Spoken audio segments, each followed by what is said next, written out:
नमस्कार बंधुरा भगवान राम এবং তার সহধর্মিণী সীতার দ্বারা করা সম্মানজনক কাজ এবং ত্যাগগুলি রামায়ণ মহাকাব্যের ইতিহাসে জুড়ে সম্মানিত এবং লালিত হোক।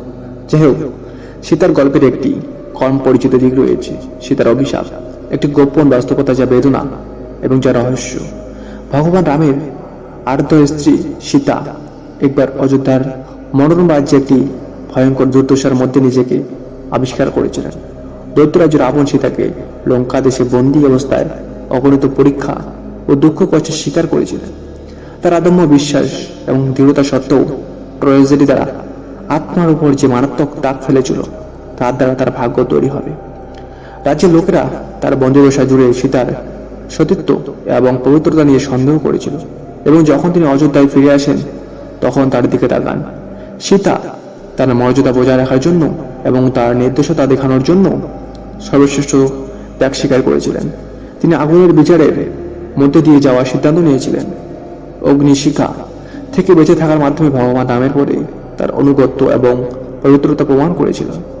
সীতা অলৌকিকভাবে বিচার থেকে রক্ষা পেয়েছিলেন। যারা স্বর্গীয় প্রদর্শন দেখেছিলেন তাদের চোখে তার গুণ এবং পবিত্রতা নিশ্চিত হয়েছিল।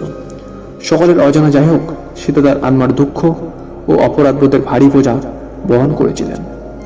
সীতার আত্মাকে ধ্বংস করার জন্য এবং তাকে অধিকার করার জন্য রাবণ তাকে লঙ্কায় বন্দী অবস্থায় অকল্পনীয় অত্যাচার ও প্রলোভনের মুখোমুখি করেছিলেন। তার দুর্বলতা এবং হতাশার মধ্যে সীতা নীরবে আগুনের দেবতা অগ্নির কাছে প্রার্থনা করেছিলেন।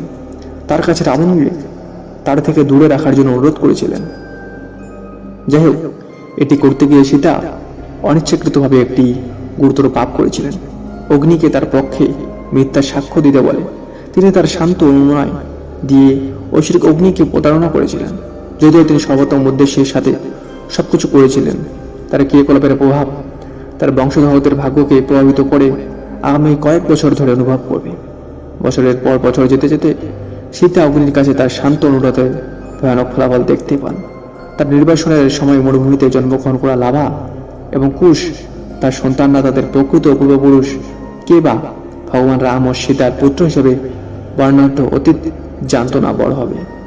ফলস্বরূপ সীতার অভিশাপ এবং বংশধরদের জীবনকে ঢেকে দিয়েছিল।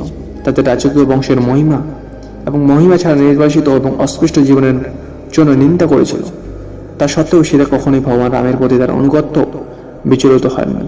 এই চিন্তায় সান্ত্বনা খুঁজে পান যে তার আত্মত্যাগ তার সম্মান বজায় রেখেছে এবং তার গভীর দুঃখ এবং অনুশোচনার মধ্যেও তার রাজত্বের ন্যায় বিচার বজায় রেখেছে। সীতার অভিশাপ গল্পটি শেষ পর্যন্ত মানব প্রকৃতির জটিলতা এবং আমাদের কৃতকর্মের প্রতিক্রিয়ার একটি চলমান অনুশীলন হিসেবে কাজ করে।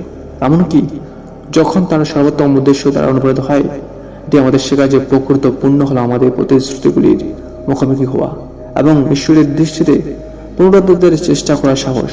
পাপের অনুপস্থিতি নয়, ভগবান রামের সীতা আরাধ্য প্রতিশ্রুতি প্রত্যেকের জন্য আশা এবং অনুপ্রেরণা আলোক বাড়িতে হিসেবে জল করে, যারা ন্যায় ও সত্যের রাস্তা অনুসরণ করছে চায়, যদিও তার পাপ এবং বংশধরদের উপায় ছাড়া ফেলেছে।